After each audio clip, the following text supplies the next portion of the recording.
నమస్కారం, welcome to I dream. ధర్మ మార్గం విత్ విజిత కార్యక్రమానికి స్వాగతం. ప్రస్తుతం మనతో పాటు ఉన్నారు ప్రముఖ జ్యోతిష పండితులు నందిబట్ల శ్రీహరి శర్మ గారు. ఇప్పుడు వారితో మాట్లాడి కార్తీక సోమవారాల విశిష్టత గురించి అడిగి తెలుసుకుందాం. నమస్కారం గురుగారు.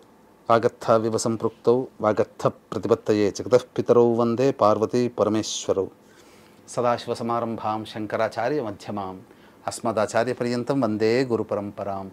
ఆదిత్యాయ చ సోమాయ మంగళాయ బుధాయ చ గురు శుక్ర శనిభ్యశ్చ రాహవే కేతవే నమః. శృంగేరి జగద్గురు పీఠాధిపతులకి, కంచి పీఠాధిపతులకి నమస్కారములు తెలియజేసుకుంటూ కార్యక్రమాన్ని ప్రారంభిద్దాం. గురుగారు, కార్తీక మాసం అంటేనే చాలా పరమ పవిత్రమైన మాసం. మనకు ప్రతి నిత్యం కూడా ఒక పండగ వాతావరణమే. నిత్యం దీపారాధనలు, ఆలయాలకు వెళ్ళటం కానీ ప్రతిరోజు కూడా చాలా విశేషమైంది. అయితే ముఖ్యంగా కార్తీక మాసంలో సోమవారాలు తీసుకుంటే గనక ఆ రోజు శివుణ్ణి ఏ రకంగా గనక మనం ఆరాధిస్తే ఆయన నుంచి మనం అనుగ్రహం పొందే అవకాశం ఉంటుందంటారు? కార్తీక మాసం మనకున్నటువంటి ఈ ద్వాదశ మాసాలలో ప్రధానంగా మాఘమాసము, అలాగే చైత్రమాసము, శ్రావణ మాసము, ఆశ్వీజ మాసము, కార్తీక మాసము, మార్గశిర మాసం, ఇవన్నీ కూడాను పుణ్యమాసాలుగా చెప్పబడ్డది. ఒక్కొక్క మాసంలో ఒక్కొక్క విధానమైనటువంటి దేవతా ఆరాధన ఉంటే ముఖ్యంగా వ్రతాలు చేసుకునేటువంటి మాసము ఈ కార్తీక మాసం. అందుకనే ఇక్కడ ఈ కార్తీక మాసంలో త్రిలోచన గౌరీ వ్రతం ఆచరిస్తాము, అలాగే సత్యనారాయణ స్వామి వ్రతం ఆచరిస్తాము, అలాగే ఇంకా కార్తీక వీర్యార్జుని యొక్క వ్రతాన్ని ఆచరిస్తాము, కేదారేశ్వర వ్రతం ఆచరిస్తాము. ఇలా మొత్తం వ్రతాల కాలమే ఈ యొక్క కార్తీక మాసం అంతా. ఇక ఈ కార్తీక మాసంలో వ్రతము ఆచరించడానికి ఎందుకు నియమం పెట్టబడి ఉంది అని అంటే దీనికి వెనక ప్రధానమైనటువంటి ఉద్దేశం ఒకటి, మన మహర్షులు ఈనాడు మనం ఏమనుకుంటామంటే ఈ నోబెల్ బహుమతి పొందినటువంటి సైంటిస్టులే గొప్పవాళ్ళు, హీరోలు. వాస్తవమే, ఒప్పుకుంటాం. ఎందుకంటే మానవాళికి మంచి చేయడం కోసం ఎన్నో కొత్త కొత్తవన్నీ కనిపెడుతున్నారు. అందుకనే వాళ్ళకి పిలిచి నోబెల్ బహుమతి లాంటివి ఇస్తున్నారు. మరి ఇంతకన్నా గొప్పదైనటువంటి వాళ్ళు మన మహర్షులు. కాబట్టి మన మహర్షులకి సంబంధించి చూసుకుంటే వాళ్ళు ప్రతిదీ కూడాను ఆచరించి మానవాళికి ఏది ఉపయోగము, ఏది ఉపయోగం కాదు. ఇప్పుడు మనకు ప్రతి కూరలో కూడా కరివేపాకు వాడతాం. ఈ కరివేపాకును కనిపెట్టింది భరద్వాజ మహాముని. భరద్వాజ మహాముని గనక వంటలు గనక ఏ విధంగా చేసుకోవాలని చెప్పకపోతే మనకు ఏ విధంగా కూర వండుకోవాలి, ఏ విధంగా తయారు చేసుకోవాలి ఆహార పదార్థాలని మనకు తెలిసేది కాదు. ఆయన రీసెర్చ్ చేసి పెట్టాడు భరద్వాజ మహాముని. ఇంత ఎందుకు చెప్పాల్సి వచ్చింది అని అంటే ఈ కార్తీక మాసంలో చలులు అంటే నాగుల చవితి నుంచి చలి ప్రారంభమవుతుంది. ఈ నాగుల చవితి తర్వాత శివరాత్రి వరకు ఉంటుంది. శివరాత్రితోనే హరహర అనుకుంటూ వెళ్ళిపోతుంది చలిది. అయితే సహజంగా సైన్స్ ప్రకారం కనుక చూసుకుంటే శరీరంలో వేడి ఉండదు కాబట్టి తిన్న పదార్థము జీర్ణం కావడానికి ఎక్కువ సమయం పడుతుంది. మామూలు నెలల్లో కంటే కూడా ఈ కార్తీక మాసంలో ఎక్కువ సమయం తీసుకుంటుంది. అందుకనే నక్తము అనగా ఉపవాసాన్ని ఆచరించే విధానాన్ని కార్తీక మాసంలోనే పెట్టారు. మీరు శ్రావణ మాసంలో ఎక్కడైనా ఉపవాసం అని విన్నారా? నోములు చేసుకుంటారు, అమ్మవారికి పూజలు చేసుకుంటారు. అలాగే ఈ కార్తీక మాసం ఈ శ్రావణ మాసంలో ఎక్కడ కూడా నదీ స్నానం కానీ సముద్ర స్నానం కానీ చెప్పబడలేదు. కానీ కార్తీక మాసంలో నదీ స్నానం, సముద్ర స్నానం చెప్పబడి ఉంది. కాబట్టి ఏ మాసానికి ఆ మాసానికి ప్రత్యేకమైనటువంటి మానవ ధర్మాలు అనేటువంటివి ఉంటాయి. కాబట్టి సైన్స్ ధర్మం జోడించి మన ఈ యొక్క విధానాన్ని మనకు మహర్షులు మనకు అందించారు. మహర్షులు అంటే మనం మహర్షులు అంటున్నాం, ఆ కాలానికి వాళ్ళు సైంటిస్టులు. సరే, ఈ కార్తీక మాసం విశిష్టతలో భాగంగా మనం చూసుకుంటేనమ్మా ప్రతిరోజు శివారాధన చేసేవాళ్ళు ప్రతిరోజు శివారాధన చేసుకోవాలి. ఇక మాకంత ఓపిక ఉండదండి, బిజీ లైఫ్ కదా. కానీ భక్తి మాత్రం మాకేం తక్కువ కాదండి. భక్తి మాకు చాలా ఉంది. కానీ సూక్ష్మంలో మోక్షంలాగా ఈ కొన్ని పనులు చేసినట్లయితే ఎక్కువ పుణ్య ఫలితము, ఆ ఈశ్వరుని అర్చించాలని మా మనస్సు ఉంటుంది. కానీ మనసు లేకుండా ఏదో పొడిగా చేసుకుంటూ పోవడం అనేటువంటిది కాదు. కాబట్టి మనస్ఫూర్తిగా మేము చేసుకోగలుగుతాము. ఏ రోజులైతే మనకు శివారాధన కలుగుతుందని చాలామంది అడుగుతున్నారు. ఆ అందరి ప్రశ్న వాళ్ళ మనసులో ఉన్నదే మీ నోటి నుంచి వచ్చింది వాస్తవానికి. కాబట్టి ఈ కార్తీక సోమవారములు అనేటువంటిది మరియు కార్తీక పౌర్ణమి, మాస శివరాత్రి ఇవన్నీ కూడాను ప్రత్యేకమైనటువంటి కార్తీక మాసంలో ముఖ్యంగా శివ అనుగ్రహాన్ని పొందేటువంటి పుణ్యమైనటువంటి రోజులుగా చెప్పబడి ఉంది. కాబట్టి ఈ కార్తీక మాసము సోమవారం మనకి ఇప్పుడు 4వ తారీఖు నుంచి మొదలవుతుంది, కార్తీక సోమవారం అవుతుంది. ఈ యొక్క శివానుగ్రహాన్ని పొందగోరేటువంటి ప్రతి మానవుడు కూడా బ్రహ్మ ముహూర్త కాలంలో వీలైతే మేల్కొనాలి, అనగా 3ంటికి మేల్కొని 4 గంటల కల్లా కాలకృత్యాదులు తీర్చుకొని ఈ 4 గంటల నుంచి 6 గంటల మధ్యకాలం పూజా సమయం. సూర్యోదయానికంటే ముందే పూజ ముగించుకోవాలి. ఆ విధంగా ప్రతి సోమవారం నాడు కూడా ఆ విధంగా పూజ చేసుకోవాలి. ఒకవేళ నిత్యం చేయాలనుకునే వాళ్ళు డైలీ ఇదే సమయం కనుక చేసుకుంటే విశేషమైనట్టు పుణ్య ఫలితం. ఎందుకంటే శివాజ్ఞ లేనిదే చీమైన కుట్టదు. మనం విష్ణువుని ఆరాధిస్తే తప్పక మోక్షం కలుగుతుంది. మోక్షకారకుడు విష్ణువే. కానీ ఆ విష్ణువు ఎలాంటి మోక్షాన్ని ఇస్తాడు, ఏ విధంగా ఇస్తాడంటే జన్మ జన్మల నుంచి చేసినటువంటి పాప ఫలితములని అన్నీ కూడాను కష్టాల రూపంలో మనల్ని అనుభవింపచేసి తుదకి విష్ణు సాయుధ్యం కలుగుతుంది. అందుకనే త్యాగయ్య, అన్నమయ్య, ప్రహ్లాదుడు, శిబి చక్రవర్తి, బలి చక్రవర్తి వీళ్ళందరూ కూడా భాగవతోత్తములు. వాళ్ళందరూ కూడా కష్టాలు పడే విష్ణు సాయుధ్యాన్ని పొందారు. కానీ ఈశ్వరానుగ్రహం పొందడం అనేటువంటిది చాలా తేలిక. ఒక్కసారి శివానుగ్రహం కలిగింది అంటే ఆ శివుని యొక్క అనుగ్రహంలో ఒక వ్యక్తికి, అనగా శివానుగ్రహంలో 1000 కోట్ల వంతులో 1 కోటి వంతు ఆ శివానుగ్రహం మన మీద ఉంటే మనకు 3 తరాల వరకు అన్నపానాదులకి లోటు లేకుండా జీవితం గడిచిపోతుంది. అంతటి గొప్పది ఆ శివానుగ్రహం. ఆ ఈశ్వరుని అనుగ్రహం పొందడానికి చాలా తేలికైనటువంటి విధానంగా కూడా చేసుకోవచ్చమ్మా. అంటే చాలా తేలికంటే ఇక్కడ దైవం తక్కువ అని కాదు, ఇక్కడ లోకువ కాదు, ఇక్కడ నిండైనటువంటి మనస్సుతే ఇక్కడ ప్రధానంగా అర్చన చేసుకోవాలి, భక్తి శ్రద్ధలతో చేసుకోవాలి. శివుడు తొందరగా అనుగ్రహిస్తాడు. విష్ణువు కన్నా విష్ణువైన పరీక్షలు పెడతాడు. కానీ ప్రహ్లాదుని దగ్గర తీసుకోవడానికి విష్ణువు ఎంత పరీక్షలు పెట్టాడు, హిరణ్య కశిపుడి చేత చేశాడు. ఇక్కడ హిరణ్య కశిపుడు పెట్టాడు అని అంటారు, కానీ హిరణ్య కశిపుడి చేత విష్ణువు పెట్టించాడు. అది భక్తి. ఇక్కడ శివానుగ్రహం పొందేటువంటి విధానంలో సూర్యోదయాత్ పూర్వమే పూజాది కార్యక్రమాలు చేసుకోవాలి. ఎలా చేసుకోవాలి అంటే చక్కగా ముందుగా 4 గంటలకల్లా ఇంట్లోకి ప్రవేశం చేస్తారు కదా, కాలకృత్యాలు తెచ్చుకొని పూజా మందిరం అంతా శుభ్రపరచుకొని ఆవు నేతితో దీపారాధన చేసుకోవాలి.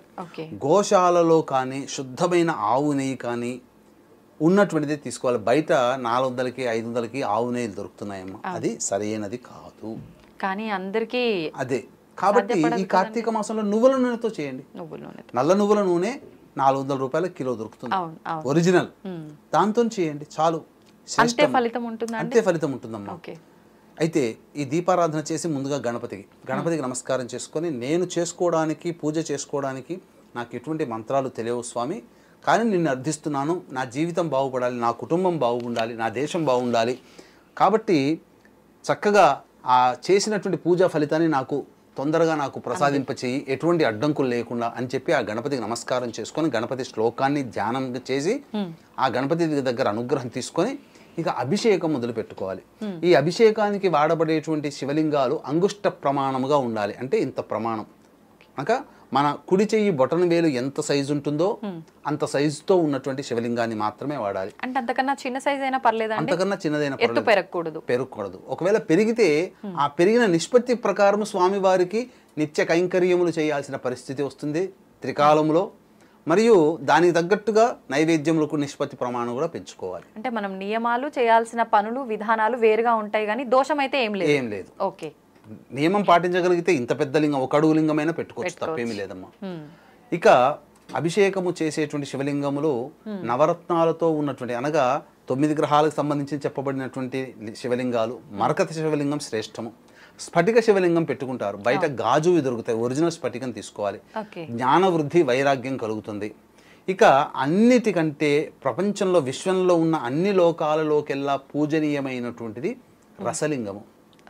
అది చాలా దుర్లభం, ఒరిజినల్గా దొరకడం పాదరసలింగం. అయితే ఈ కలియుగ ప్రమాణాన్ని అనుసరించి మృత్తికతో చేసినటువంటిగా మట్టితో చేసినటువంటి శివలింగము చాలా శ్రేష్టమైనది. కాబట్టి ఆ శివలింగాన్ని చక్కగా తయారు చేసి ఆ శివలింగానికి మొత్తం కూడా ఆవు నెయ్యి గనక అద్దితే అభిషేకం చేసింది ఆ మట్టి శివలింగము తడిచి కరిగిపోదు. మరి దాన్ని అంటే ప్రతిసారి మార్చాలా, అవసరం లేదు, ఇంకా అదే పక్కకు పెట్టి మళ్ళీ ప్రతిసారి మార్చాలమ్మా. ప్రతిసారి ఒకసారి శివలింగము మృత్తికతో వాడిన తర్వాత దాన్ని తీసి చేయాలి. ఏం చేయాలో లాస్ట్కి చెప్తాను. ఆ విధంగా శివలింగానికి అభిషేకం చేస్తూ శివాయ నమః అనుకుంటూ మనస్సులో అభిషేకం చేసుకోండి. చాలామంది చేసే తప్పేంటంటే శివ పంచాక్షరి మంత్రమైనటువంటి ఓం నమ శివాయ అనుకుంటూ చేస్తారు. ప్రదక్షిణలు చేసినా పూజ చేసినా ఓం నమ శివాయ అంటారు. కానీ అలా చెప్పకూడదు. ఎందుకనంటే ఉపనయన సంస్కారం ఉండి గురువు గారు మంత్రోపదేశం చేస్తేనే శివ పంచాక్షరి మంత్రం ఉచ్చరించాలి, లేకపోతే లేదు. ఈ సందేహం నాకు వచ్చి పరమ పూజ్యులైనటువంటి శృంగేరి పీఠాధిపతి అయినటువంటి భారతీ తీర్థస్వాముల వారిని నేను అడిగాను. అడిగినప్పుడు ఈ యొక్క ఉపనయన సంస్కారం ఉన్న వాళ్ళైతే శివ పంచాక్షరి జపం చేసుకుంటారు, మరి మిగతా వర్ణాల వాళ్ళు చేసుకునే అవకాశం ఉండదు కదా అంటే, ఎలా ఏ నామం జపం చేస్తే శివ పంచాక్షరి మంత్ర జపం ఫలితం దక్కుతుంది అంటే శివాయ నమః అనుకుంటూ ఉన్న శివ పంచాక్షరి జపం చేసిన పుణ్య ఫలితం వస్తుంది నాయన అని చెప్పారు. కాబట్టి ధర్మము రూపం అంటే శృంగేరి పీఠమే. కాబట్టి వారు చెప్పినటువంటి అనుసారంగా శివాయ నమః అనుకుంటూ నిండైనటువంటి భక్తితో మనస్సుని ఆ శివలింగం మీద ధ్యానం చేసి ఎటువంటి ఆలోచన లేకుండా భక్తితో గనక ఆ శివునికి అభిషేకము జరిపించి తర్వాత బిల్వదళాలతో కానీ పుష్పాలతో కానీ అర్చన చేసినటువంటి మానవుడు ధన్యుడు. ఆ విధంగా సూర్యోదయాత్ పూర్వమే లేచి చక్కగా చేసుకొని సూర్యోదయాత్ పూర్వమే ఆ యొక్క పూజ అభిషేకాది కార్యక్రమాలు పూర్తి చేసుకొని ఉదయిస్తున్నటువంటి సూర్యుడికి అర్ఘ్యం ఇవ్వాలి. అది చెయ్యాలి. ఆ ఉదయిస్తున్నటువంటి అరుణారుణ ఆ లేత కిరణాలు ఉన్నప్పుడు అర్ఘ్యం ఇవ్వాలి. ఈ విధంగా చేసి ఎవరి ఆఫీసులకు వాళ్ళు వెళ్ళవచ్చు. కానీ ఆ రోజు ఉపవాస నియమాన్ని పాటించాలి. ఆఫీస్లో ఉన్న శివాయ నమః అనుకుంటూ వీలు కుదిరినప్పుడల్లా శివాయ నమః అనుకుంటూ జపం చేసుకోవాలి. ఆ సోమవారం రోజులు ఉన్న కార్తీక సోమవారాలు అన్ని రోజులు కూడా చేసుకొని మధ్యాహ్నము కేవలం పాలు పండ్లు తినవచ్చు. చేసుకొని నక్తవ్రతాన్ని ఆచరించి ఇంటికి రాగానే చక్కగా మళ్ళీ స్నానం ఆచరించి కాలకృత్యాదులు తీర్చుకొని స్నానం ఆచరించి చక్కగా మళ్ళీ పూజా మందిరంలో దీపారాధన చేయాలి. మళ్ళీ తులసి చెట్టు దగ్గర దీపారాధన చేయాలి. చేసి ఆ స్వామికి శివాష్టోత్తరంతో అష్టోత్తర పూజ చేయాలి. చేసిన తర్వాత సోమవారం రోజున అమలకా దానము అంటే ధాత్రి దానం అంటే ఏంటి, ఉసిరిక దానము, దీపదానము విశేషంగా చేయాలి. దీపదానం చేసేటప్పుడు రెండు విధాలుగా అంటే రెండు దీపాలు చేయాలి. ఒకటి దేవతా మందిరంలో దానం చేయాలి అనగా గుడిలో, రెండవది బ్రాహ్మడికి దానం చేయవచ్చు. ఈ విధంగా ఏ వ్యక్తి అయితే ఈ యొక్క విధానంగా ఆచరించి తరువాత చంద్రుణ్ణి చూసి నమస్కారం చేసుకోవాలి. నమస్కారం చేసుకొని ఇంటికి వచ్చి భోజనం చేయాలి. ఈ విధంగా పైగా ఈ సంబంధించినటువంటి రోజున ఈ విధంగా గనక చేసినట్లయితే తప్పకుండా శివానుగ్రహం కలుగుతుంది. అంటే ఆ సోమవారాలు కార్తీక పౌర్ణమి అమావాస్య కోటి సోమవారాలు ఇలాంటి రోజుల్లో దాంపత్యము పనికిరాదు. బ్రహ్మచర్య వ్రతాన్ని ఆచరించాలి. ఉల్లిపాయ వెల్లిపాయ చాలా మటుకు నిషేధం చేయాలి. అసలు కార్తీక మాసం మొత్తం కూడా మాంసాహారం నిషేధం. ఎందుకంటే మామూలు శాకాహారమే సున్నితమైన ఆహారమే ఈ కార్తీక మాసంలో అరిగి జీర్ణం అవ్వడానికి 4-5 గంటలు పడుతుంది. మరి మాంసాహారం కదా, ఎక్కువసేపు సమయం తీసుకుంటుంది. శరీరంలో ఏదైనా పదార్థం ఎక్కువగా జీర్ణం కాకుండా ఎక్కువ సమయం ఉంటే పులిసిపోయి అసిడిటీ పెరిగిపోయి శరీరము రోగబారిన పడుతుంది. కాబట్టి ఈ నెల మొత్తం కూడా మాంసాహారము విసర్జించాలి. వీలైతే కొంతమంది డాక్టర్లు చెప్తే ఇది తప్పక తినాలి అన్నప్పుడు వాడవచ్చు అనారోగ్య సమస్యలు ఉన్నవాడు. వీలైనంత వరకు నెల రోజుల పాటు తినకపోవడం మంచిది. కనీసం ఈ సోమవారాలు పౌర్ణమి అమావాస్య రోజుల్లోనైనా కానీ భుజించకూడదు. ఈ నియమాలు గనక ఏ వ్యక్తి అయితే పాటిస్తాడో అతనికి ఈ కార్తీక మాస వ్రత ప్రభావం వలన అనేకమైనటువంటి పుణ్యం కలుగుతుంది. అంటే ఎవరికి కావాలండి పుణ్యము? మనకు అనుకున్నటువంటి పనులు, మాకు ఉద్యోగం కావాలి, పెళ్లి కావాలి, లేకపోతే సంతానం కలగాలి, ఇవి కదా మా కోరికలు నెరవేరాలి అని చెప్పి చాలా మంది అనుకుంటుంటారు. కానీ వాస్తవానికి తప్పమ్మ. ఎందుకనంటే అలా అనుకోకూడదు. గొప్ప పుణ్యాన్ని సంపాదించుకునే సమయాలు సందర్భాలు కొన్ని వస్తాయి. కాబట్టి ఆ విధంగా చేసుకోవాలి. ఇక వీక్షించేటువంటి ప్రేక్షకులు గమనించాల్సినటువంటిది, ఈ యొక్క కార్తీక పౌర్ణమి సందర్భంగా జాతకరీత్యా కలుగు విద్య, వివాహ, ఉద్యోగ, దాంపత్య, సంతాన, అనారోగ్య సమస్యల నివారణకి సర్వదోష నివారణ హోమాలు 1700 రూపాయలకి చేయించడం జరుగుతుంది త్రిపురాంతక క్షేత్రంలో. అవకాశం ఉన్న వాళ్ళగా నవంబర్ 15వ తారీఖు రోజున అవకాశం ఉన్న వాళ్ళు కార్యక్రమ తదనంతరం కాంటాక్ట్ చేసి పూర్తి వివరాలు తెలుసుకోవచ్చు. ఇక మనం ఎందుకు ఈ యొక్క పుణ్యము చేసుకోవాలి అనేటువంటిది కూడా మనం ఆలోచించుకున్నట్లయితే, ఇప్పుడు ఒక తల్లి కడుపున తండ్రి కడుపున 10 మంది సంతానం కలుగుతారు. ఆ 10 మందిలో ముగ్గురు నలుగురు దారిద్ర్యంలో బతుకుతుంటుంటారు. అవునండి. కొంతమందికి ఎటువంటి పెళ్ళిళ్ళు కావు, ఏవి యోగాలు కలవు. అవును. మరి ఒకే తల్లిదండ్రుల రక్తం పంచుకొని అందరికీ ఆ కొడుకులందరూ బిడ్డలందరూ కూడా ఉన్నతంగా ఉండాలి కదా. అవును. అంటే రుణానుబంధ రూపేణ పశుపత్ని సుతాలయ, రుణం ఉంటేనే సంతానము, సంపద, పశువులు మన ఇంట్లో ఉంటాయి. కాబట్టి పూర్వజన్మ చేసుకున్నటువంటి పుణ్యం వల్ల కలిగినటువంటి ఆ 10 మంది సంతానంలో కొంతమంది ధనవంతులు అయ్యారు, కొంతమంది పేరు ప్రతిష్టలు పొందారు. అవును. పూర్వజన్మ పుణ్య లేని కారణం చేత ఆ తల్లిదండ్రులు ఇబ్బంది గొప్ప తల్లిదండ్రుల ఇంట్లో పుట్టినా, కడుపున పుట్టినా వాళ్ళు దారిద్ర్యాన్ని అనుభవిస్తున్నారు. ఎంతమంది లేరు, ఎన్ని కుటుంబాలు లేవు చుట్టుపక్కల మనం చూస్తుండగానే. అవునండి. మన కుటుంబాల్లో లేవా? ఉన్నారు. కాబట్టి బాబాయిలు, మేనమామలు, మేనత్తలు కొంతమంది లేరా? ఉన్నారు. అంటే ఇదంతా ఏంటి? పుణ్యం సంపాదించుకోలేకపోవడం. మన తాత ముత్తాతలు పుణ్యాలు సంపాదించి పెట్టి ఉన్నారు వాళ్ళు చేసుకోలేదు, వాళ్ళు సంపాదించి పెట్టారు కాబట్టి మనకు 5 ఏళ్ళు నోట్లో పోతున్నాయి. కరెక్ట్ అండి. కాబట్టి మనము మన తర్వాత తరాల వాళ్ళు, మన భావి తరాల వాళ్ళు ఆ విధంగా వాళ్ళు సంతోషంగా ఆనందంగా జీవించాలంటే మనం కొన్ని పుణ్య కార్యక్రమాలు చేయాలి. కాబట్టి ఏమో చెప్పలేం, ఎక్కడ ఏ విధంగా రేపు ఎలా ఉంటుందో తెలియదు. కాబట్టి ఉన్న ఈ క్రోధినామ సంవత్సరంలో ఉండేటువంటి కార్తీక సోమవారాలని అందరూ కూడా వీక్షించేటువంటి ఐడ్రీమ్ ప్రేక్షకులు అందరూ కూడా చక్కగా వినియోగించుకొని దైవానుగ్రహాన్ని పొందే ప్రయత్నం చేయండి. ఇక్కడ ఒక్క చిన్న విషయం మీకు తెలియచేస్తాను. వీక్షించేటువంటి ప్రేక్షకులు కూడా చెప్పిన విషయాన్ని బట్టి మీరు అర్థం చేసుకోండి. మనం చేసే పని మనం చేయాలి, ఫలితం భగవంతుడికి ఇస్తే ఆ భగవంతుడు ఎంతటి పుణ్య ఫలితాన్ని ఇస్తాడు అనంటే మాటల్లో చెప్పలేనటువంటిది. మనం 10 అడిగితే 1000 ఇస్తాడు. కాబట్టి మనం 10 గుంజుకుందామా, మాకు ఇస్తే చాలు నాయన అన్నప్పుడు 1000 ఇస్తే మనం ఆనందంగా తీసుకుందాం అనేది మన చేతిలో ఉంటుంది. ఎందుకంటే చిన్నపిల్లవాడిని తీసుకొని వెళ్ళామనుకోండి, అక్కడ పల్లీలు, చాక్లెట్లు లేదా ఏమైనా కనబడతాయి. ఆ చిన్నపిల్లవాడు నాకు చాక్లెట్ కావాలని చెప్పి వాడి చేతిలోంచి తీసుకుంటే వాడికి 2-3 చాక్లెట్లు వస్తాయి. అవును. తాత లేదా నాన్న నాకు ఆ చాక్లెట్ కావాలంటే మనం తీసి పిడికిలు తీస్తే 30 చాక్లెట్లు వస్తాయి. అంతే. మనం చిన్న పిల్లలు లాంటి వాళ్ళు. భగవంతుడే ఇవ్వాలని కోరుకోవాలి తప్ప భగవంతుని దగ్గర మనం తీసుకోవాలని కోరుకోకూడదు. అది తేడా. కాబట్టి ఈ విధానాన్ని అనుసరించి ప్రయత్నం మనం చేద్దాం, భగవంతునికి అర్పిద్దాం. భగవంతుడు ఇవ్వదలుచుకోవడానికి సిద్ధమైతే ఆపేది ఇవ్వడండి. కాబట్టి అంత పుణ్యమే మనకు లభిస్తుంది. కాబట్టి చక్కగా ఈ యొక్క కార్తీక సోమవారాల నియమాన్ని ప్రతి సోమవారం ఈ విధంగా ఆచరించండి. అవకాశం ఉంటే ఏదైనా సోమవారం రోజున, ఎలాగో ప్రతి సోమవారం దీపదానాలు చేస్తారు, సముద్ర స్నానం కానీ నది స్నానం కానీ ఈ సోమవారాల్లో ఎక్కడో ఒక చోట చేయండి. ప్రతిరోజు కూడా అవకాశం ఉంటే మీ ఇంట్లో గనక ఈ యొక్క పరిస్థితులు అవకాశం లేదు, చేసుకోవడానికి అవకాశం లేదు, దేవాలయంలో అభిషేకం చేసే సమయానికి మీరు వెళ్ళాలి. మీరు వెళ్ళి అభిషేకం చేసుకుంటామని చెప్పి మనం వెళ్ళి అభిషేకం చేసుకుంటే మనకు తూతూ మంత్రంగా జరుగుతుంది. కానీ అక్కడ ప్రత్యేకించి ప్రతిరోజు సూర్యోదయ కంటే ముందే చక్కగా మహన్యాసపూర్వక రుద్రాభిషేకం జరుగుతుంది.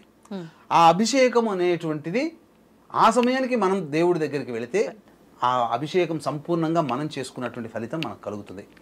మిగతా సమయాల్లో గనక వెళితే అది లఘున్యాసపూర్వకంగా జరుగుతుంది.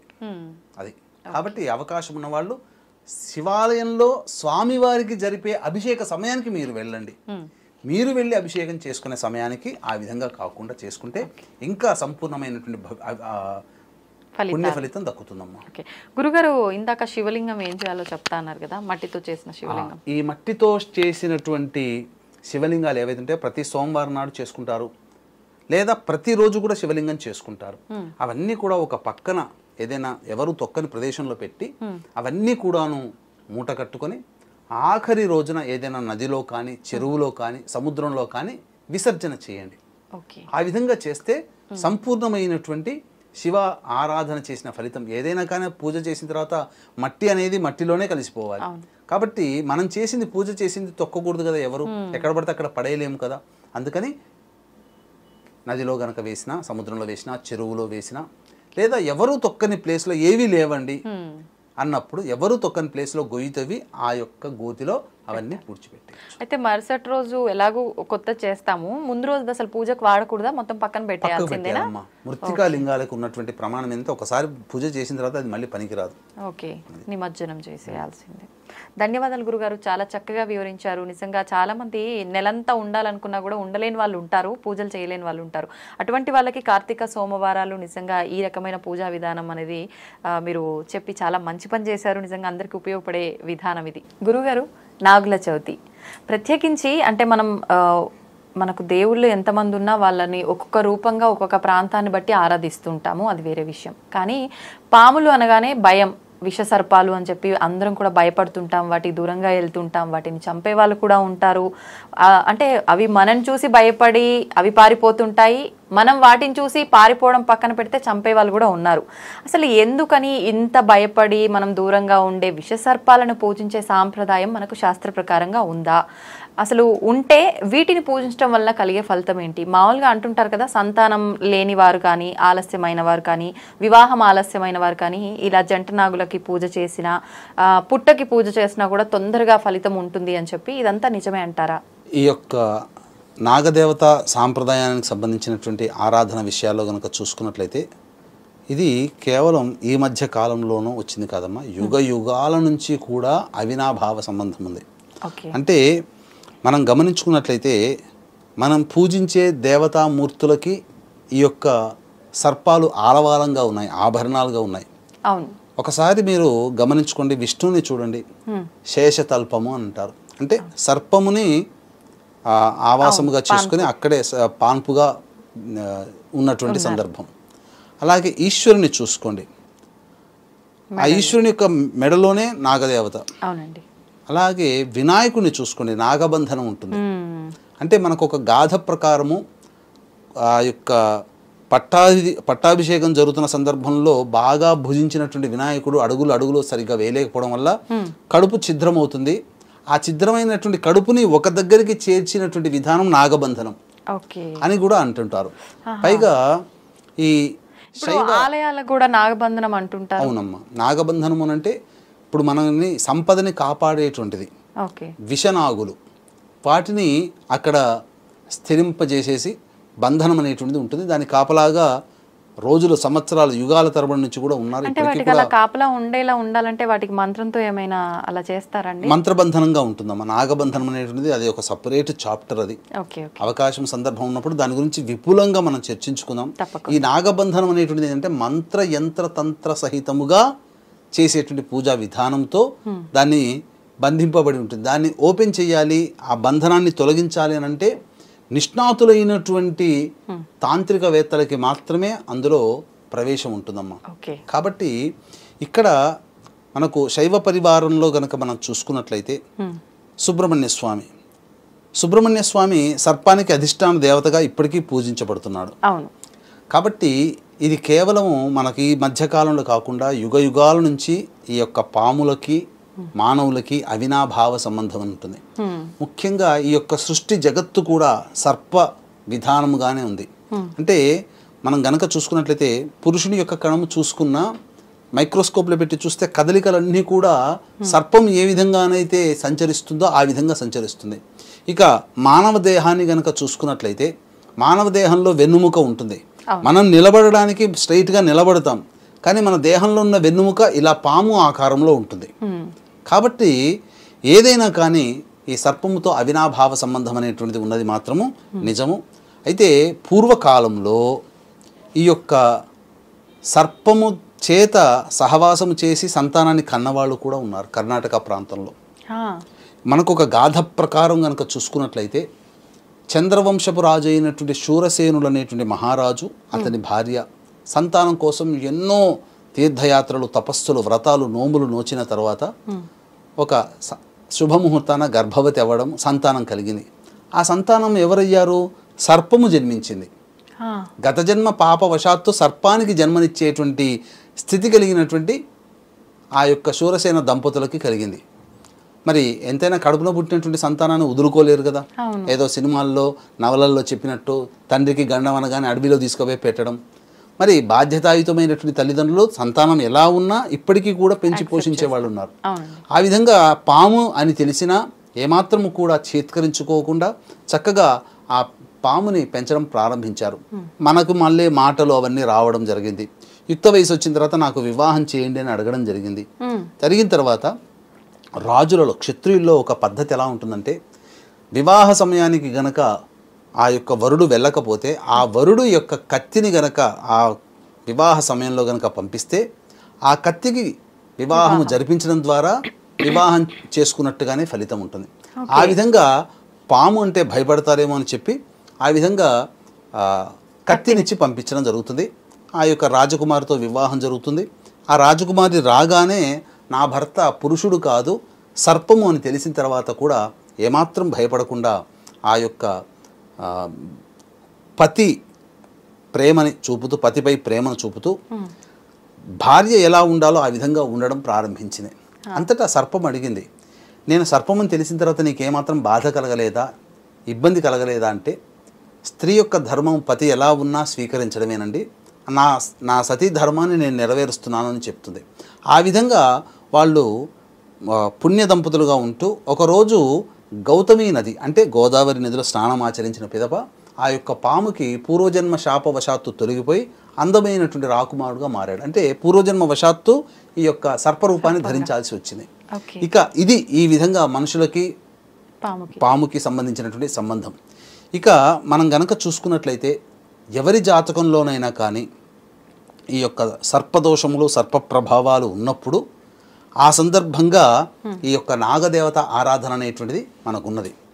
అయితే మనం గనక గమనించుకున్నట్లయితే శ్రావణ మాసంలో పంచమిని నాగుల పంచమి, కార్తీక శుద్ధ చవితిని నాగుల చవితి. అంటే శ్రావణ మాసంలో పంచమి నుంచి మొదలుకొని ఈ యొక్క సర్ప ఆరాధన అంటూ చేస్తూ కార్తీక మాస శుద్ధ చవితికి పూర్తి చేసే సాంప్రదాయం ఒకప్పుడు ఉండేది. మొదలుపెట్టే పంచమి తిథి, పూర్తి చేసే చవితి తిథిని ఆ యొక్క మధ్యలో ఉన్న రోజులు కూడా 90 రోజుల పాటు ఉంటుంది. శ్రావణ మాసం కదా, భాద్రపదం, ఆశ్వీజం, కార్తీకం. కాబట్టి ఈ 90 రోజుల పాటు ఈ యొక్క సర్పదేవత ఆరాధన అనేటువంటిది జరిగేది. కానీ కాలక్రమేణా ఆ దేవతారాధనలో మార్పులు చేర్పులు చోటు చేసుకొని నాగుల పంచమి అనగా శ్రావణ శుద్ధ పంచమికి నాగదేవతారాధన, కార్తీక శుద్ధ చవితికి నాగదేవతారాధన చేయడం ఆచారంలోకి వచ్చింది. అయితే ఎవరెవరు ఎటువంటి సంబంధించినటువంటి దోషంతో బాధపడుతున్న వాళ్ళు ఈ నాగదేవతారాధన విశేషంగా చేయాలి అని అంటే, ముఖ్యంగా కాలసర్ప దోషంలో జన్మించిన వాళ్ళు, వంధ్యత్వంతో బాధపడుతున్నటువంటి స్త్రీలు, అంటే ఏంటి, సంతానం కలగకుండా ఉండడం, తర్వాత సంతానము అందినా మిస్క్యారీస్ అవుతూ ఉండడం, ఇట్లాంటి వాళ్ళు, పురుష సంతానం కావాలని కోరుకునేటువంటి వాళ్ళు ఈ యొక్క దేవత ఆరాధన, సర్పదేవత ఆరాధన చేసినట్లయితే తప్పకుండా సంతానం కలుగుతుంది. అందుకనే పూర్వకాలంలో ఈ సంతానం కోసమై రావి చెట్టు కింద ఉన్నటువంటి నాగప్రతిమని పూజించి రావి చెట్టు చుట్టూ ప్రదక్షిణ చేసి పుట్టలో పాలు పోయడం ద్వారా సంతానాన్ని పొందిన వాళ్ళు ఉన్నారు. అంటే ఇక్కడ ఏంటి, అందుకనే పూర్వకాలంలో ఉండే సామెత, చెట్టు చుట్టూ ఏ చెట్టు చుట్టూ తిరిగామో, ఏ పుట్టలో ఏ పాము ఉందో, ఏ పుట్టలో పుట్ట చుట్టూ చెట్టు చుట్టూ తిరిగినందుకే పుట్టావురా అని అంటుంటారు. అందుకని ఇప్పటికీ కూడా సర్ప ప్రభావం వల్ల సంతానం కలిగినటువంటి వాళ్ళకి సుబ్బారావు, సుబ్బయ్య, సుబ్రహ్మణ్యం, సుబ్బలక్ష్మి, సుబ్బమ్మ ఈయన పేర్లు పెట్టుకుంటారు. సుబ్బ అనే శబ్దము సర్పానికి సంబంధించినటువంటి శబ్దం. కాకపోతే ఇక్కడ ఏంటంటే చాలా క్రోధము కలిగినటువంటి ఈ యొక్క సృష్టిలో మొట్టమొదటి ప్లేసు ఈ సర్పాలకే ఉంటుంది. కానీ ఎంత క్రోధం ఉన్నప్పటికీ కూడా మానవులు ఎవరైతే ఆ సర్పాలని ఆరాధన చేస్తారో ఆ సర్పదేవత అనుగ్రహం అనేటువంటిది వాళ్ళకి కలగడం, వాళ్ళ యొక్క సంకల్పం నెరవేరుతుంది. ఇంకా ముఖ్యంగా చెప్పాలి అని అంటే, ఈ కాలసర్పదోషంలో జన్మించిన వాళ్ళు ఒకటమ్మ, సంతానం కోసం చూస్తున్నప్పుడు సంతాన స్థానంలో కుజుడు కానీ, జన్మలగ్నాతు కుజుడు కానీ, శని కానీ, రాహు కానీ, కేతు కానీ, శని కుజులు కలిసి సంతాన స్థానంలో ఉన్న, సంతాన స్థానాధిపతితో ఈ గ్రహాలు కలిసిన, అనగా సంతాన స్థానాధిపతితో శని కుజ రాహుకేతువులు కలిసి ఉన్న, సంతాన స్థానాన్ని ఈ గ్రహాలు వీక్షించిన సంతాన నష్టం జరుగుతుంది. ఇక సంతాన కారకుడైనటువంటి గురువు నీచ అస్తంగత దోషం చెంది ఉన్న, సంతాన కారకుడైనటువంటి గురువు రాహుకేతువులతో కలిసి ఉన్న దోషమే. కాబట్టి ఇటువంటి జాతకులు ఉన్నవాళ్ళు సంతానాన్ని పొందలేరు. కాబట్టి ఈ యొక్క సంబంధించినటువంటి దేవతారాధన అనేటువంటిది చేసుకుంటే సంతానం కలిగిన సందర్భాలు చాలా ఉన్నాయి. ఇక ముఖ్యంగా ఎవరి శరీరం అయితే కొంతమంది బయటికి వెళ్ళగానే ర్యాషెస్ వచ్చేసేసి శరీరం కమిలిపోతుంది, అక్కడంతా కూడా ఎలర్జీ లాగా వస్తుంది. అలాగే ఎవరైతే చుండ్రుతో ఎక్కువగా బాధపడుతుంటారో, ఎవరైతే సొరియాసిస్తో బాధపడుతుంటారో, ఎవరైతే శ్వేత కుష్టు వ్యాధి అంటే బొల్లి అంటే ఏంటి, తెల్లటి చర్మం అంతా మెలనిన్ అంతా వెళ్ళిపోయి శరీరంలో తెల్లని ఆకృతి ఉంటుంది. అలాగే ఎవరైతే సొరియాసిస్లో ఉండే లక్షణం ఏంటమ్మా, చుండ్రులో ఉండే లక్షణం పైపొర ఊడిపోతుంది. ఇవన్నీ లక్షణాలున్నా ఎవరికైతే కంటి సమస్యలు అధికంగా ఉంటాయో, చెవి సమస్యలు అధికంగా ఉంటాయో, మాటలు రాకుండా ఉంటాయో, అలాగే మెంటల్లీ హ్యాండిక్యాప్డ్గా ఉంటారో వాళ్ళందరూ ఈ సర్పశాప ప్రభావం వలన జన్మిస్తారు. అందుకనే ఆ కుటుంబాలలో గనక మనం గమనించుకున్నట్లయితే ముందు తరాల్లో తండ్రి వైపు తల్లి వైపు 3 తరాల్లో ఖచ్చితంగా దేవతా సర్పాన్ని అనగా తాచుప్రాముని నాగుప్రాముని సంహరించిన సందర్భాలు ఉన్నాయి. ఉంటేనే ఇటువంటి లక్షణాలు కలిగినటువంటి సంతానం కలుగుతుంది, లేదా అసలు సంతానమే కలగకపోవచ్చు. మీకు గనక గమనించుకున్నట్లయితే సచిన్ టెండూల్కర్, సౌరవ్ గంగూలీ, పెద్ద పెద్ద సెలబ్రిటీసు కాళహస్తి ఇతరత్ర సుబ్రహ్మణ్య క్షేత్రాల్లోకి వెళ్ళి ఎందుకు చేసుకుంటారు? టెండూల్కర్ వారి యొక్క తరంలో, ముత్తాతల తరంలో దేవతా సర్పం ఇంటికి వస్తే సంహరించారు. ఆ ప్రభావం వలన కొన్ని ఇబ్బందులు అనేటువంటివి ఎదుర్కొంటున్నారు. అందుకనే వచ్చి చేసుకోవడం జరిగింది. ఇది ఏ గూగుల్లో వెతుకున్నా దొరుకుతుంది మనకు. అంటే సృష్టి మొత్తంలో కూడా గమనించుకుంటే చర్మాన్ని వదిలేటువంటి ఏకైక జీవి సర్పం, కుబుసం విడుస్తుంది.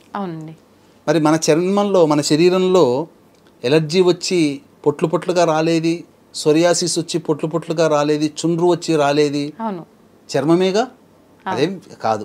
అందుకనే సుబ్రహ్మణ్య స్వామి ఆరాధన చేసిన వాళ్ళకి ఈ మందు తీసుకోవడం ద్వారా కనుక అనారోగ్యం వచ్చినప్పుడు ఖచ్చితంగా డాక్టర్ని సంప్రదించాల్సిందే.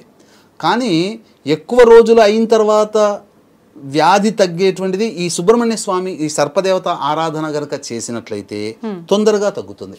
అందుకనే ఇటువంటి సమస్యలు ఉన్నటువంటి వాళ్ళు ఖచ్చితంగా సుబ్రహ్మణ్య స్వామి ఆరాధన అనేటువంటిది చేయాలి.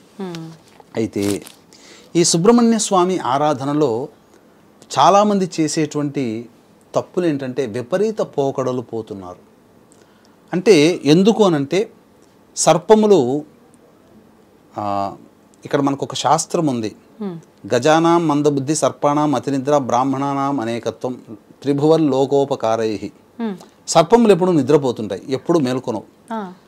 అడవిలో ఉండే ఏనుకి మందబుద్ధి ఉంటుంది, తెలివి ఉండదు, అంత పెద్ద శరీరం ఉన్న. బ్రాహ్మణులు ఎప్పుడూ కూడాను ఒకరిగా కలిసి ఉండరు. ఈ 3 ఇలా ఉండడమే మంచిది. ఈ 3 వ్యతిరేకం అయితే సృష్టి నాశనం అయిపోతుంది. ఏనుక్కే బుద్ధి ఉంటే రాజయ్య కూర్చుంటుంది సింహం ప్లేస్లో. పాములు ఎప్పుడు పడుకోకుండా ఉంటే ప్రపంచాన్ని చుట్టూ వచ్చి ఎవరిని పడితే వాళ్ళని కాటేస్తుంటుంది. బ్రాహ్మణులు ఒక తాటికి వచ్చి అందరూ ఒక దగ్గరగా ఉంటే వాళ్ళని జయించేవాళ్ళు లేరు. కానీ ఇవి ఎప్పుడు కూడా సృష్టికి విరుద్ధం కాబట్టి ఇవి ఎప్పుడు కలవవు, ఇవి జరగవు. ఇక అంతే, భయపడాల్సిన పని లేదు. కాబట్టి ఈ సర్పములు అనేటువంటిది ఏంటంటేనమ్మా, ప్రధానంగా సర్పములు క్షేత్రాలు ఏంటి, వల్మీకములు అంటే పుట్ట. ఆయా రత్నాకరుడు అనేటువంటి వ్యక్తి నారద మహర్షి ఉపదేశం చేత మంత్రాన్ని ఉపాసన చేశాడు కాబట్టి ఒళ్ళు తెలియకుండా కూర్చున్న చోటే ఉండే మంత్రాన్ని ఉపాసన చేయడం ద్వారా మొత్తం ఆయన చుట్టూ పుట్టలు వచ్చేసేసాయి. బ్రహ్మ ప్రత్యక్షమయ్యి వరం ఇచ్చాడు, ఓ వాల్మీక రా బయటికి, అంటే వాల్మీకి అంటే పుట్టలోంచి బయటికి వచ్చిన వాడు కాబట్టి వాల్మీకుడు అయ్యాడు, వాల్మీకి అయ్యాడు. వాల్మీకి అనే పదానికి అర్థం అది. అంతకుముందు రత్నాకరుడు అనేటువంటి పేరు. ఇక ఎందుకో ఈ విధంగా చెప్పాల్సి వచ్చిందనంటే, పాములకి నివాస స్థానములైనటువంటి పుట్టల్ని తొలగించిన ఆ దోషం పడుతుంది. అందుకనే పాము పుట్టల్లో దేవతా సర్పాలు ఉంటాయి. అసలు పుట్టలే కనుమరుగైపోయినాయి. ఇప్పుడు పాములు ఉంటాయంటారా? ఉంటాయమ్మా, ఇప్పటికీ కూడా కర్నూలు సంబంధించిన అడవుల్లో, కర్ణాటక అడవుల్లో, శ్రీశైలంకి వెళ్తుంటే చాలా పెద్ద పెద్ద పుట్టలు ఉంటాయి, వాటిల్లో ఉండే అవకాశం ఖచ్చితంగా ఉండే అవకాశం ఉంటుంది. అయితే నాగమణి అని అంటుంటారు కదా, అవును. ఎలా వస్తుంది నాగమణి అని అంటే, పుట్టిన దారభ్యత 100 సంవత్సరాలు జీవించి ఉన్నటువంటి పాము నోటిలో ఉన్నటువంటి విషము కంఠంలో ఆగిపోతుంది. ఆ కంఠంలోనే ఆగిపోయి మణిలాగా తయారవుతుంది. ఓకే. ఆ మణే నాగమణి.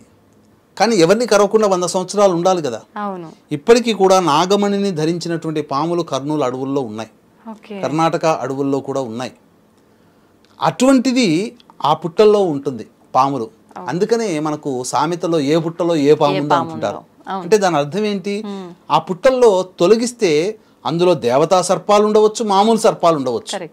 దేవతా సర్పం ఉంటే దోషం చేసిన వాళ్ళం అవుతాం కాబట్టి పుట్టని తొలగించకూడదు అనేది మనకు ఆచారంగా వచ్చింది. కాబట్టి ఇట్టి దేవతా సర్పాలని గనక ఇబ్బంది పెట్టినట్లయితే ఇటువంటి దోషాలు ఉంటాయి. కాబట్టి చాలామంది చేసేటువంటిది ఏంటంటే ఈ నాగుల చవితి, నాగుల పంచమి రాగానే లేదా మామూలు రోజుల్లో చవితి, పంచమి, షష్ఠి తిథుల్లో, మంగళవారం రోజుల్లో పులోమని గుంపులుగా వెళ్ళిపోయి ఆ పాము పుట్ట చుట్టూ మాట్లాడుకుంటూ ప్రదక్షిణలు చేస్తుంటారు. 3 ప్రదక్షిణలు చాలమ్మా. పైగా పసుపు కుంకుమ కొట్టుకొని ఆ మొత్తం జల్లుతూ ఉంటారు. శాస్త్ర ప్రకారం ఇప్పుడు దొరికే పసుపు సరైనది కాదు. పైపెచ్చు పాములకి పసుపు గనక అంటితే ఎలర్జీ వస్తుంది. పైగా చాలా మంది పాము పుట్టల్లో పాలు పోస్తుంటారు, పాలు పోయి కోడిగుడ్లు పెడతారు. ఇవన్నీ కూడా చెయ్యకూడదు. ఇవన్నీ విపరీత చర్యలు సినిమాల్లో చూసి చేస్తున్నారమ్మా. మరి అసలు చేయాల్సింది ఏంటనంటే అలంకరణ చేయాలి. పుట్టకి జస్ట్ బొట్టు పెట్టాలి. బొట్టు పెట్టమన్నారు కానీ చెప్పి కిలోల కొద్ది పసుపులు కుంకుమలు జల్లేసి వస్తే ఎట్లమ్మా? చేయకూడదు. పాముకి ఇబ్బందికి పడుతుంది. ఆ విధంగా కేవలం ఒక బొట్టు పెట్టి అలంకరణ చేయాలి పాము పుట్టకి. చేసిన తర్వాత ఓం సం శరవణ భవాయ నమః అను నామాన్ని కానీ లేదా ఓం హ్రీం మానసాదేవి నమః అనే నామాన్ని కానీ అలా జపించుకుంటూ ముమ్మాల్లో ప్రదక్షిణ చేసి అప్పుడు ఆ పుట్ట దగ్గర ఉన్నటువంటి మట్టిని తీసుకొని 2 చెవులకి రాసుకోవాలి. దోషం ఈ విధంగా రాసుకోవడం ద్వారా ఆ దోషం పోతుంది. ఏదైతే మన సర్పదోషం ఉంటుందో ఆ దోషం పోతుంది. ఇక తరువాత రావి చెట్టు దగ్గర ప్రతిష్ఠ చేయబడినటువంటి విగ్రహానికి పంచామృతాలతో అభిషేకము జరిపించి రావి చెట్టు చుట్టూ కూడాను ప్రదక్షిణ చేయాలి. ఈ విధంగా చేసినట్లయితే సర్పదోషం అనేటువంటిది తొలగిపోయి అనుకున్నటువంటి పనులు కూడా నెరవేరుతాయి. ఇక దీనికంటే ముందు మనము ఈ కార్యక్రమాన్ని ముగించే ముందుగా మనం ఒకటి చెప్పుకోవాలమ్మా. ఏంటంటే విజయాన్ని పొందాలి అని అంటే ఏం చెయ్యాలి? ఈ యొక్క నాగుల చవితి రోజున తలపెట్టినటువంటి కార్యము గనక దిగ్విజయంగా పూర్తి కావాలంటే ఈ నాగుల చవితి మంగళవారం వచ్చింది, ఆ రోజున ఏం చెయ్యాలి అనేటువంటి విషయాల్ని మనం తెలుసుకుందాం. వీక్షించేటువంటి ప్రేక్షకులకి గమనిక, ఈ యొక్క కార్తీక పౌర్ణమి సందర్భంగా త్రిపురాసులను సంహరించబడినటువంటి క్షేత్రము త్రిపురాంతకము, సాక్షాత్తు ఈశ్వరుని యొక్క క్షేత్రం అది. ఆ క్షేత్రంలో కార్తీక పౌర్ణమి సందర్భంగా నవంబర్ 15వ తారీఖు రోజున జాతకరీత్యా కలుగు విద్య, వివాహ, ఉద్యోగ, దాంపత్య, సంతాన, అనారోగ్య సమస్యల నివారణకి సర్వదోష నివారణ పూజలు, హోమాలు అనేటువంటి పర్ హెడ్ 1500 రూపాయలకి చేయించడం జరుగుతుంది. అవకాశం ఉన్న వాళ్ళు కార్యక్రమ తదనంతరం కాంటాక్ట్ చేసి పూర్తి వివరాలు తెలుసుకోవచ్చు. ఇక విషయాల్లో గనక వచ్చినట్లయితేనమ్మా, అనాదిగా వస్తున్నటువంటిది ఆచారం ఏంటనంటే ఈ సర్పములు ఎక్కడైతే తిరుగుతుంటాయో ఆ తిరిగే ప్రదేశంలో గనక వాళ్ళు ఏదైనా ఒక శుద్ధ కొత్తటి వస్త్రం గనక పెట్టినప్పుడు అది దాన్ని దాటుకుంటూ గనక వెళ్ళి ఆ వస్త్రాన్ని ధరించినట్లయితే తప్పకుండా విజయం సాధిస్తారు. దొరకదు. కాబట్టి దీనికి ప్రత్యామ్నాయంగా ఏం చెయ్యాలి? పాములు తిరిగే చోట ఇప్పుడు ఉన్నామా మనం? లేము. కాబట్టి పాములు ఉండే చోట ఏంటి? పుట్ట. కాబట్టి స్త్రీలైనా పురుషులైనా కానీ వస్త్రములను తీసుకుని వెళ్ళి ఆ పాముకి పుట్టకి 3 సార్లు అద్ది ఆ వస్త్రాన్ని మళ్ళీ వేసుకొని గనక ఏ పని మీద వెళతారో ఆ పని దిగ్విజయంగా పూర్తవుతుంది. ఎవ్వరైనా కానీ. పైపెచ్చు ఈసారి క్రోధినామ సంవత్సరంలో వచ్చే నాగుల చవితికి గొప్ప విశిష్టత ఏంటనంటే మంగళవారం నాడు రావడం. మంగళవారం నాడు సర్పానికి అధిష్టాన దేవత ఎవరు? కుజుడు. మరి అట్టి కుజుడికి సంబంధించిన వారం మంగళవారం కదా. ఇంకొక విశిష్టత ఏంటనంటే ఆ రోజు భౌమ చతుర్థి. మంగళవారం చవితి వస్తే భౌమ చతుర్థి అని చెప్పి ఆ రోజున విశేషంగా గణపతికి, సుబ్రహ్మణ్య స్వామికి పూజలు చేస్తే ఎక్కువ ఫలితం వస్తుంది. ఆ రోజు మంగళవారము, భౌమ చతుర్థి అవ్వడము, నాగుల చవితి అవ్వడము, పైపెచ్చు సర్ప నక్షత్రాలైనటువంటి అశ్విని, మఖ, మూల, శతభిష, స్వాతి, ఆరుద్ర నక్షత్రాలలో ఈ మూలా నక్షత్రం అనేటువంటిది ఉంది. అంటే కేతుకు సంబంధించిన నక్షత్రం. అంటే కేతు ఎవరు? దేవతాంశ సంభూతుడు. రాహు రాక్షసాంశ సంభూతుడు. అంటే దేవతని సూచించే గ్రహం కేతు, రాక్షసుని సూచించే గ్రహం రాహు. రెండు రాక్షస గ్రహాలే, కానీ జ్ఞానము, మోక్షాన్ని ఇస్తాడు కేతు. కాబట్టి జ్ఞానం కోసం పాటుపడే వాళ్ళు, తెలివి కావాలనుకునే వాళ్ళు, మాటలు రావాలనుకునేటువంటి వాళ్ళు, అటువంటి వాళ్ళందరూ కూడా జీవితంలో ధ్వజం అంటే కేతుకున్నటువంటిదే ధ్వజాకార మండలి అంటే పతాకం ఉంటుంది. ఆయన గుర్తు ఏందనంటే పతాకము. పతాకం ఎప్పుడు ఎగరేస్తాం? విజయం వచ్చినప్పుడే కదా. అవునండి, విజయమే ఉన్నది పతాకం. కాబట్టి మనకు విజయం పొందాలి, ఏ పనిలోనైనా విజయం పొందాలన్నప్పుడు ఈ క్రోధినామ సంవత్సరంలో మూలా నక్షత్రంతో ఉన్నటువంటి చవితి రావడం చాలా విశేషం. అందున మధ్యాహ్న సమయంలో రాహుకాలం ఉంటుంది. ఈ రాహుకాలములో ఎవరైతే సర్పదేవత ఆరాధన చేస్తారో వాళ్ళకి విశేషమైనటువంటి సర్పదోషాలు తొలగిపోతాయి. కానీ మధ్యాహ్నం టైం అంటే ఆఫీసులకు వెళ్ళే వాళ్ళు కానీ తప్పదమ్మా, ఆఫీసులకు వెళ్ళే వాళ్ళు అంటారు. ఇంట్లో ఆడవాళ్ళు చేయండి, తప్పేముంది.